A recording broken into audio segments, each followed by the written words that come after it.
ٹھک ٹھک۔ تحریم کی آنکھ دروازے پر ہوتی مسلسل دستک کی وجہ سے کھلی تھی۔ اسے باہر سے مانو کی آواز اور افراہم کی آوازیں سنائی دے رہی تھی۔ دیدہ تحریم دروازہ کھولو۔ اس کے سر میں شدید درد ہو رہا تھا۔ اس نے بامشکل اپنے خشک ہونٹوں کا تار کرتے ہوئے بھاری آواز میں جواب دیا، بھائی میں تھوڑی دیر تک باہر آتی ہوں۔ افراہم نے جواب سن کر ایک پرسکون سانس خارج کیا اور منہ بکارتی ہوئی مانو کو دیکھا جو تحریم کے باہر نہ آنے پر اب غصہ نظر آ رہی تھی۔ چلو مانو ہم چلتے ہیں، میں تمہیں اسکول چھوڑ دوں، پھر آ کر تم اپنی دیدہ سے مل لینا۔ افراہم نے مانو کو اپنی گود میں اٹھا کر پچکارتے ہوئے کہا تاکہ اس کا منہ ٹھیک ہو سکے۔ مانو جواب دینے کی بجائے بس اپنا منہ ہی بسور کر رہ گئی تھی، جبکہ افراہم اس کو خاموش دیکھ کر اس کا بیگ لاؤنج سے اٹھاتا ہوا اماں سے ملتا ہوا مانو کو اسکول چھوڑنے چلا گیا۔ تحریم خود کو سنبھالتی ہوئی واش روم میں گئی اور خود کو ایک نظر آئینے میں دیکھا۔ اس کی آنکھیں رونے کی وجہ سے سوجی ہوئی تھی، رنگ اس کا زرد مائل لگ رہا تھا، جبکہ اپنے خشک ہونٹوں کو وہ بار بار زبان سے تار کر رہی تھی۔ پر ایک بیزار نظر ڈالنے کے بعد وہ فریش ہونے لگی اور جینز کے ساتھ شارٹ فراک پہن کر اس نے اپنے بالوں کو ڈرائی کر کے اس کی اونچی پونی بنائی اور میک اپ سے اپنی آنکھوں کی سوجن بھی اپنے مہارت سے چھپا گئی تھی۔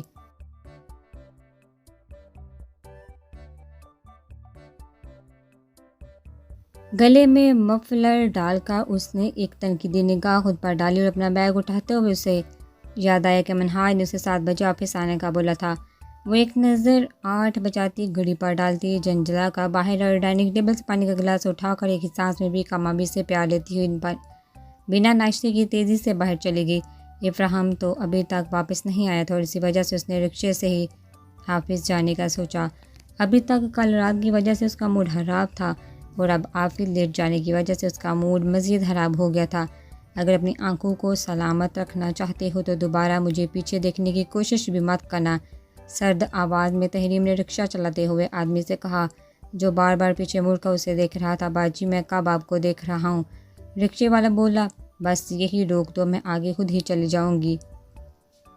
رکشے والے نے فوراً ہی رکشہ روک دیا اور رکشے سے نکل کر اپنے پرس سے پیسے نکال کے اس کے منہ پر مارتی ہوئی غصے سے پیدل چلنے لگی۔ آج کا تو دن ہی منحوس ہے میرا۔ وہ منہ میں بڑبڑاتی ہوئی تیز تیز قدم اٹھا کر چلنے لگی۔ ابھی وہ آفس سے کافی دور تھی، اس وجہ سے اب اسے مزید غصہ آ رہا تھا۔ وہ 25 منٹ پیدل چلنے کے بعد آخر آفس پہنچ گئی تھی۔ اس نے اپنے موبائل پر ٹائم دیکھا تو گھڑی 8:40 پر تھی۔ وہ آنکھیں گھماتی منہ بگاڑتی ہوئی لفٹ میں داخل ہونے لگی کہ اس کے باہر لفٹ خراب ہونے کا سائن دیکھ کر اسے مزید تپ چڑھ گئی۔ وہ جھنجھلاتی ہوئی سیڑھیاں چڑھنے لگی، مگر 20 سیڑھیاں چڑھنے کے بعد ہی اس کی بس ہو گئی تھی۔ اس میں اسٹیمنا تو بہت تھا مگر بنا ناشتے کے پیدل چلنے کے بعد اب سیڑھیاں چڑھتے ہوئے اس کی بس ہو گئی تھی۔ وہ سیڑھیوں پر ایک جگہ رک کر بیٹھ گئی اور اپنا بیگ کھول کر دیکھنے لگی کہ شاید اسے اس میں سے کوئی چیز کھانے کو مل جائے۔ بیگ میں سے اسے آخر ایک چاکلیٹ مل ہی گئی جو اس نے شام کو ہی مانو سے چرا کر بیگ میں رکھی تھی۔ وہ چاکلیٹ کھول کر کھانے لگی اور اپنا موبائل کھول کر دیکھنے لگ پڑی۔ تحریم، اگر تمہیں یہاں بیٹھ کر کھانے اور موبائل سے فرصت مل گئی ہے تو آفس میں اپنی تشریف لاؤ۔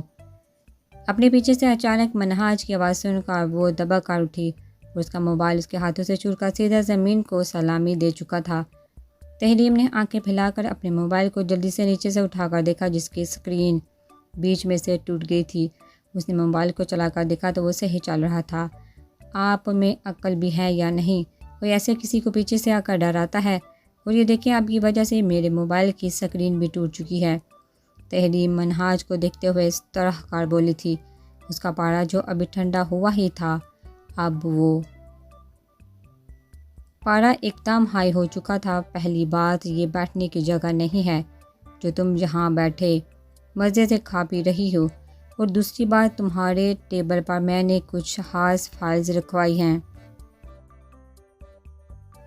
وہ اچھے سے اسٹڈی کر لینا، ان سے تمہیں میرے بارے میں بہت کچھ پتہ چلے گا۔ فی الحال میں حاشر کے ساتھ ایک ضروری کام سے جا رہا ہوں۔ منہاج طنزیہ مسکراہٹ سے اسے اس کا کام بتاتا ہوا بولا اور تحریم کے جواب دینے سے پہلے ہی سائر سے ہوتا ہوا نیچے چلا گیا جہاں حاشر پہلے سے ہی موجود تھا۔ تحریم نے منہاج کی پشت کو ہونہار نظر سے گھورا اور اپنی چاکلیٹ کھا کر اپنا موبائل بیگ میں ڈال کر وہ جلدی سے اوپر چلی گئی۔ وہ جب اپنے کیبن میں پہنچی تو ٹیبل پر 7-8 موٹی فائل پڑی دیکھ کر وہ منہاج کو دل ہی دل میں برا بھلا کہتی اپنے کام کرنے لگی، مگر کام کے ساتھ وہ منہاج کی برائیاں بھی اچھے سے کر رہی تھی۔ اللہ پوچھے منہاج تمہیں تمہارے بال سارے جڑ جائیں، تمہارا منہ کالا ہو جائے، تمہیں سانپ کاٹے۔ تحریم اگر میرے لیے دعاؤں سے تمہیں فرصت مل گئی ہو تو اب دھیان سے اپنا کام کرو۔ منہاج جو میٹنگ کے لیٹ ہونے کی وجہ سے واپس اپنے آفس آ گیا تھا، اپنے آفس میں جانے سے پہلے اس نے ایک بار تحریم پر نظر ڈالنے کا سوچا، مگر اس کی زبان سے اپنے لیے اتنی بد دعائیں سن کر اس نے دانت پیستے ہوئے تحریم کی بات کو کاٹا تھا۔ تحریم اپنے ہونٹوں کو کاٹتی منہاج کو کوئی جواب نہ دینے کا سوچتی خاموش ہی رہی تھی، جبکہ منہاج اس سے کوئی جواب نہ پا کر واپس اپنے آفس میں چلا گیا تھا۔ نور ارحم کو سب کچھ بتانے کے بعد اس کی باتیں سن کر پرسکون سوئی تھی۔ اس کے کندھے سے ایک بوجھ ہٹ گیا تھا۔ ارحم کو سب کچھ بتانے کے بعد وہ اپنے بالوں میں کسی کا لمس محسوس کر کے بیدار ہوئی تھی۔ اس نے اپنی آنکھوں کو آہستہ سے کھول کر اپنے قریب آسیہ کو موجود پایا، جو اسے محبت سے بالوں میں ہاتھ پھیرتے ہوئے اٹھا رہی تھی۔ نور شاباش، اٹھ جاؤ، اب 9 بج چکے ہیں، ایک بار اٹھ کر ناشتہ کر لو پھر دوبارہ سو جانا۔ آسیہ کی بات سن کر وہ منہ بناتے ہوئے اپنی آنکھیں ملتی ہوئی اٹھ کر بیٹھی تھی۔ ماما تھوڑی دیر اور مجھے سو لینے دیتی، پھر میں خود ہی اٹھ کر ناشتہ کر لیتی، وہ جمائی روکتے ہوئے دھیمی آواز میں بولی۔ مجھے پتہ ہے کہ تم کتنا ناشتہ کرتی ہو، اب جلدی سے اٹھ جاؤ، آسیہ اٹا لہجے میں بولی تو گندے منہ بناتے ہوئے اٹھ کر فریش ہونے چلی گئی۔ رات کو ارحم نے کوئی بھی بات زمان سے نہیں پوچھی تھی۔ وہ اس واقعے کو مکمل طور پر جاننا چاہتا تھا، مگر وہ زمان سے اکیلے میں تفصیل سے سب کچھ جاننا چاہتا تھا تاکہ اسے پتہ چل سکے کہ کس شخص نے نور کے ساتھ یہ سب کیا تھا۔ وہ گھر آ کر آرام کرنے چلا گیا تھا جب رات کے 2 بجے اس کا موبائل بجا۔ اس نے موبائل اٹھا کر دیکھا تو ایجنٹ 201 کی کال آ رہی تھی۔ سر، آج میٹنگ تھی فلیٹ پر، آپ ابھی تک پہنچے نہیں۔ فون اٹھاتے ہی دوسری طرف سے ایجنٹ 201 ارحم سے بولی، اف، میرے ذہن سے نکل گیا تھا، میں بس 15 منٹ تک وہاں پہنچ رہا ہوں۔ ارحم جھٹکے سے بیڈ سے اٹھتا ہوا بولا، اوکے سر، ہم آپ کا انتظار کر رہے ہیں۔ ایجنٹ نے بول کر فون بند کر دیا۔ ارحم نے اپنی شرٹ پہن کر جلدی سے والیٹ، موبائل اور گاڑی کی چابیاں اٹھا کر باہر چلا گیا۔ وہ پورے 20 منٹ بعد فلیٹ پر پہنچ گیا تھا جہاں کمرے میں ایجنٹ 201 کے ساتھ 2 آدمی ارحم کا انتظار کر رہے تھے۔ ارحم کے کمرے میں داخل ہوتے ہی تینوں اپنی جگہ سے اٹھے تھے۔ ارحم نے اشارے سے تینوں کو بیٹھنے کا کہا تھا اور ساتھ ہی ایک کرسی پر خود بیٹھ گیا تھا۔ سر، مجھے ایک نئی خبر ملی ہے، وہی میں آپ سب لوگوں کو بتانا چاہتی ہوں۔ ایجنٹ 201 نے ارحم کے بیٹھتے ہی بات کا آغاز کیا۔ کون سی خبر ملی ہے؟ ایک لڑکا جس کا نام علی تھا، جو ان کے ٹیم کا ہی ساتھی تھا، اس نے پوچھا، سر، چونکہ انہوں نے نیا مال ڈیلیور کرنا ہے، اس وجہ سے ان لوگوں نے 2 ہفتوں کے اندر 200 لڑکیوں کو کڈنیپ کرنے کا پلان بنایا ہے، اور وہ لوگ نئے آدمیوں کو بھی اپنے ساتھ فی الحال نہیں ملا رہے۔ ایجنٹ 201 نے بتایا، تو پھر ہم انہیں کیسے روکیں گے؟ دوسرے لڑکے عمر نے پوچھا۔ ہم انہیں کسی بھی طرح روک نہیں سکتے، ان کے آدمی مختلف جگہوں پر پھیلے ہوئے ہیں، اسی وجہ سے ہم صرف اس اڈے کی ڈیٹیل نکلوائیں گے جہاں پر انہیں رکھا جائے گا، اور پھر ہم وہاں پر حملہ کریں گے اور لڑکی کو بچا لیں گے۔ اور ہم نے مختصر سا اپنا پلان بتایا۔ یہ اچھا پلان ہے سر، ویسے ہم ایک اور پلان بھی کر سکتے ہیں، ہم اپنی ایک ساتھی لڑکی کو بھی جان بوجھ کر کڈنیپ کروا کر ان کے ساتھ بھیج سکتے ہیں۔ عمر نے ارحم کا پلان سن کر سوچتے ہوئے اسے بتایا، نہیں، ہم ایسا نہیں کر سکتے، ورنہ اگر انہیں ذرا سا بھی شک ہو گیا تو وہ ہمارے لیے اچھا نہیں ہوگا۔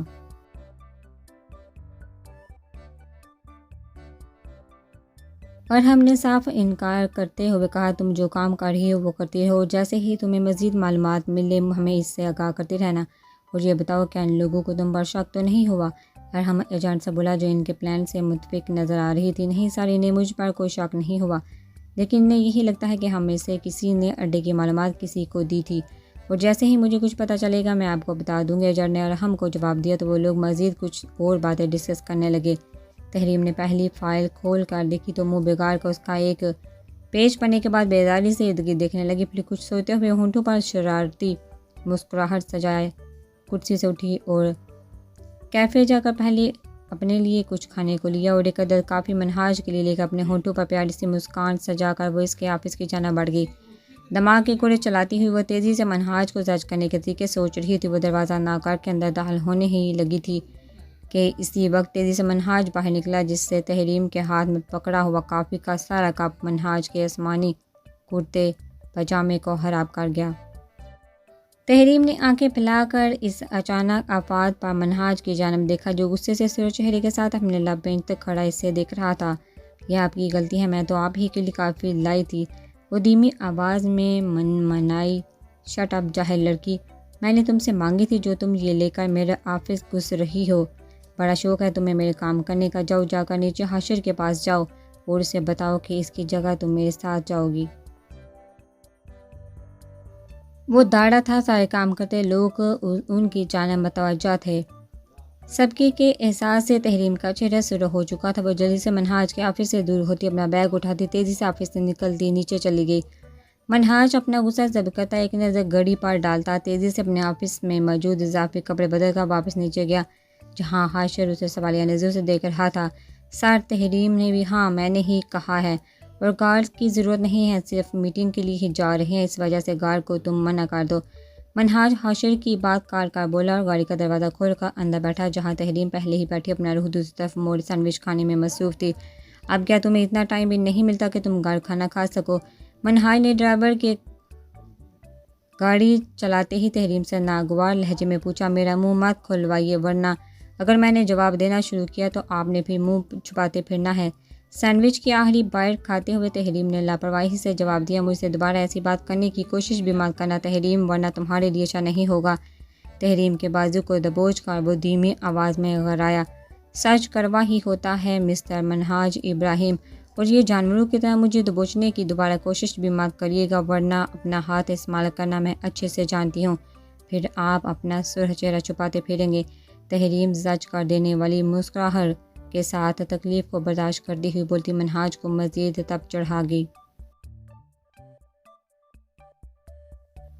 ایسا کوئی پیدا ہی نہیں ہوا جو مجھ پر منہاج ابراہیم پر ہاتھ اٹھا سکے، میں لوگوں کے ہاتھوں کو جڑ سے اکھاڑنا بھی اچھے سے جانتا ہوں۔ منہاج تحریم کے بازو پر اپنے گرفت مزید مضبوط کرتے ہوئے بولا، غرور کا سر نیچا ہوتا ہے، یہ کہاوت تو آپ جانتے ہی ہوں گے، یاد رکھیے گا ایک دن آپ کو ایسا تھپڑ پڑے گا کہ آپ دوبارہ یہ الفاظ بول نہیں پائیں گے۔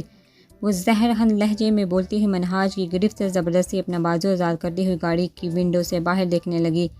منہاج نے غصے سے اپنی مٹھی کو بھینچ کر خود پر قابو کرنا چاہا، مگر ناکام ہی رہا۔ وہ دوبارہ تحریم کو کچھ بولنے ہی والا تھا کہ اچانک گاڑی کی خاموش فضا میں منہاج کا فون بجا، جس کی وجہ سے اس کا دھیان دوسری طرف ہو گیا اور اس کا غصہ بھی تھوڑا ٹھنڈا ہو گیا۔ ہانیہ، رجا، زوار اور ریان آج چاروں یونیورسٹی آئے ہوئے تھے۔ زیان کی موت کو تقریباً ایک ہفتہ ہو چکا تھا، وہ لوگ ہر ممکن کوشش کر چکے تھے، مگر یہ نہیں جان سکے تھے کہ کس نے زیان کو مارا ہے۔ یار وہ لڑکی کیا نام ہے اس کا؟ ہاں نور، وہ آج دکھائی نہیں دے رہی، آج اس کو تانگ کرنے کا بڑا دل کر رہا ہے۔ ہانیہ سب کا منہ ٹھیک کرنے کے لیے اپنا شیطانی دماغ چلاتی ہوئی نور کے بارے میں بولی۔ ہاں یار، ویسے میرا بھی بڑا دل کر رہا ہے اس سے ملنے کو، زوار کمینگی سے مسکراتا ہوا بولا۔ تمہارا دل کب کسی لڑکی کو دیکھنے کا نہیں کرتا زوار؟ رجا اپنی آنکھیں گھما کر بیزاری سے بولی۔ ہاں ہاں ہاں، رجا مجھے کچھ زیادہ ہی اچھی لگتی ہے، اسی وجہ سے میں جلد ہی اسے اپنے پاس لے آؤں گا، زوار منہیزی سے بولا۔ تم اور تمہارے فضول باتیں سن کر میرے سر میں درد شروع ہو گیا ہے، ہانیہ غصے سے جنجلا کر زوار سے بولی۔ اور یار ہانی، تمہارا سر میں تو ویسے بھی شیطانی آئیڈیا ہر وقت موجود رہتے ہیں، یقین مانو اسی وجہ سے تمہارے سر میں درد ہو رہا ہوگا، زوار طنزیہ مسکرا کر بولا۔ تو دونوں اپنی بکواس بند کرو اور چلو اسے ڈھونڈتے ہیں، اس طرح میرا دھیان بھی بڑھ جائے گا۔ اچانک زیان بولا تو وہ دونوں خاموش ہو گئے۔ ہاں ہاں چلو، رجا کھڑی ہوتی زیان کے پاس آ کر بولی، تو وہ چاروں سے ڈھونڈنے اس کے ڈپارٹمنٹ کی طرف چلے گئے۔ جب انہیں ڈھونڈنے سے بھی نور نہ ملی تو زوار نے نور کی کلاس کی ایک لڑکی کو روکا، پوچھا، یہ لڑکی بات سنو، کیا آج نور نہیں آئی؟ کون نور؟ وہ جو ڈرپوک سی ہے، دراصل اس کی اچانک طبیعت خرابی کی وجہ سے اس نے میرے خیال سے 2 ہفتوں کے لیے یونیورسٹی سے چھٹی لے لی ہے، وہ لڑکی نے جواب دیتی جلدی سے چلی گئی۔ ہائے، سارا مزہ خراب کر دیا، اچھی بلی، اگر وہ آج آئی ہوتی تو میں نے اسے صحیح ڈرانا تھا۔ اب چلو کسی نئے شکار کو ڈھونڈتے ہیں، جب تک میں کسی کو تنگ نہ کر لوں مجھے سکون نہیں ملتا۔ ہانیہ منہ بگاڑتے ہوئے بولی۔ او تو وہ لوگ بھی منہ بگاڑتے ہوئے اس کے پیچھے چل پڑے۔ راہداری میں کچھ دور کھڑے اور ہم نے ان کی باتیں سن کر خود بامشکل ضبط کے پہرے بٹھائے اور اپنے کیبن میں چلا گیا۔ ہیلو مسٹر منہاج۔ منہاج تحریم کے ساتھ ایک مہنگے ترین ہوٹل میں داخل ہوا جہاں کچھ لوگ ایک پرائیویٹ ٹیبل پر بیٹھے ان کا انتظار کر رہے تھے۔ منہاج کو دیکھتے ہی ایک اسٹائلش سی لڑکی پینٹ کوٹ پہنے کھڑی ہو کر اس کی جانب ہاتھ بڑھا کر بولی، ہائے شیزا۔ منہاج نے ہاتھ ملانے کی بجائے صرف منہ سے ہی جواب دیا اور شیزا کے ساتھ کھڑے آدمی سے ہاتھ ملایا جس کی توجہ تحریم کی جانب ہی تھی۔ منہاج، یہ خوبصورت لڑکی کون ہے؟ حباسہ سے تحریم کی جانب دیکھتے ہوئے آدمی نے پوچھا۔ مسٹر شہباز میری سیکرٹری ہے، اور اگر آپ نے اسے بھول لیا ہے تو کیا ہم اپنی میٹنگ شروع کریں؟ منہاج نے غصے بڑی نظر تحریم پر ڈال کر دانت پیستے ہوئے شہباز سے کہا، جو بے شرمی سے دانت نکالتا ہوا اپنا ہاتھ تحریم کی جانب بڑھائے کھڑا تھا۔ تحریم نے منہاج کی بات پر ایک ناگوار نظر اس پر ڈالی اور شہباز کے بڑے ہوئے ہاتھ کو تھام کر اس سے اپنا ہاتھ ملایا اور زور سے اس کے انگوٹھے والی جگہ پر پریشر ڈالا، جس سے جھٹکے سے شہباز نے اپنے بازو میں تکلیف محسوس کر کے تحریم کی گرفت سے چھڑوایا تھا۔ وہ لوگ اپنی اپنی نشستوں پر بیٹھ کر اب اپنے کام کے بارے میں ڈسکس کرنے لگے تھے۔ منہاج، میں تمہارے ساتھ کام کرنے کو تیار ہوں، مگر ایک میری شرط ہے کہ تمہاری یہ سیکرٹری اس پروجیکٹ میں میرے ساتھ کام کرے گی اور شیزا تمہارے ساتھ کام کرے گی۔ شہباز نے حباسہ سے تحریم کو مسلسل میٹنگ کے دوران گننے کے بعد اب سوچتے ہوئے منہاج سے کہا۔ منہاج، جس نے پانی کا گلاس ہاتھ میں پکڑا ہوا تھا، شہباز کی بات سن کر اس نے اپنی گرفت گلاس پر مضبوط کر دی۔ اس نے ساری میٹنگ کے دوران شہباز کو تحریم کو گھٹتے دیکھا تھا مگر وہ اگنور کر گیا تھا، لیکن اب اس کی یہ بات منہاج کو شدید غصہ دلا گئی تھی۔ مجھے تمہاری ڈیل بالکل پسند نہیں آئی شہباز، اور مجھے شیزا کی مدد کی کوئی ضرورت نہیں ہے کیونکہ اب ہمارے درمیان کوئی ڈیل نہیں ہوگی۔ اور وہ خود کو مسلسل دیکھتی ہوئی شیزا پر نگاہ غلط ڈالے بغیر شہباز سے بولا اور اپنی جگہ سے اٹھتا سنجیدہ چہرہ لیے بیٹھی تحریم کو بازو سے پکڑ کر کھڑا کرتا اپنے ساتھ تقریباً گھسیٹتے ہوئے لے گیا۔ تحریم کو گاڑی میں دھکا دے کر بٹھاتے ہوئے وہ خود بھی دوسری جانب سے گاڑی میں بیٹھا اور اس کا بازو دبوچ کر داڑا، یہ جو تم نے مفلر سانپ کی طرح گلے میں نمائش کے لیے ڈالا ہوا ہے، بہتر ہوگا اگر تم اسے اوڑھ لیتی، مگر نہیں، تم جیسے لوگوں کی عادت ہے ہر جگہ خود کی نمائش کرتے پھرنا۔ چٹاخ! تحریم کا ہاتھ بے ساختہ اٹھا تھا، منہاج کے گال پر نشان چھوڑ گیا تھا۔ اپنے کردار کے بارے میں مجھے کسی کو بھی صفائی دینے کی ضرورت نہیں، اور اپنا یہ گندا منہ بند ہی رکھو تو اچھا ہے۔ تم جیسے لوگ گھٹیا ہوتے ہیں جو اپنی بجائے دوسروں کو بولتے ہیں۔ تم ہی مجھے جہاں لائی تھی اپنی مرضی سے نہیں آئی تھی ہوں، وہ چیختی ہوئی منہاج سے بولی، جس نے اپنی شاک والی کیفیت پر قابو پاتے ہی زور سے تحریم کا دوسرا بازو پکڑ کر مروڑا تھا۔ میں نے تمہیں کہا تھا کہ میں اپنی جانب اٹھتے ہوئے ہر ہاتھ کو توڑ دیتا ہوں، اور اب بھی میں چاہوں تو ایک جھٹکے سے تمہارے ہاتھ کو بھی توڑ سکتا ہوں، مگر میں تم جیسا جاہل نہیں ہوں، اور اگر اتنی ہی تمہیں میری باتیں بری لگتی ہیں تو پھر وہاں اس شہباز کو تھپڑ کیوں نہ مارا جو مسلسل اپنی غلاظت بڑی نزول تم پر گاڑے بیٹھا تھا۔ اس کا ہاتھ ہلکا سا مزید مروڑ کر چھوڑتا ہوا وہ ناگواری سے بولتا ہوا ڈرائیور جو گاڑی چلا رہا تھا اس کی جانب متوجہ ہوا، تم کون ہو؟ اچانک اپنے ڈرائیور کی جگہ کسی اور کو بیٹھا دیکھ کر منہاج نے جھٹکے سے تحریم کو کھینچ کر اپنے پیچھے کیا تھا۔ تحریم سے لڑتے اسے محسوس ہی نہ ہوا تھا کہ اس کے ڈرائیور کی جگہ کوئی اور گاڑی چلا رہا ہے۔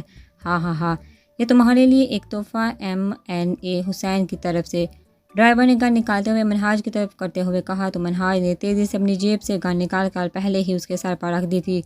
پچھلی سیٹ سے کسی نے تحریم کو زور سے پکڑ کر کھینچا جس سے اس کی شرٹ بائیں بازو سے پھٹ گئی۔